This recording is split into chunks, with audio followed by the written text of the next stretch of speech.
நம்ம தமிழ்நாட்டை கண்டித்து கர்நாடகாவில் இந்த மாதம் 13ஆம் தேதி முழு அடைப்பு போராட்டம் நடக்க போகுது.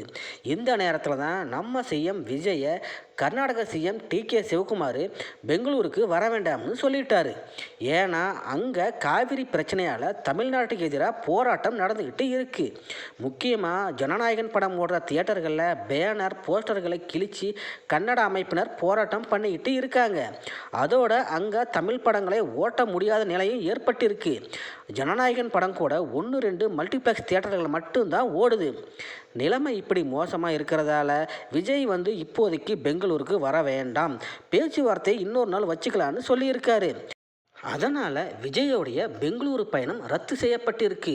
இன்னொரு பக்கம் கர்நாடக அணைகளில் இருந்து கோர்ட்டு உத்தரவுப்படி தண்ணீர் திறந்து விடப்பட்டுள்ளதா செய்திகள் வெளியாகி இருக்கு. அதை உறுதிப்படுத்தும் விதமாக இன்னைக்கு ஒகேனக்கல் பகுதியில் தண்ணீர் வரத்து கூட 500 கன அடியாக உயர்ந்து இருக்கிறதா சொல்லப்படுது.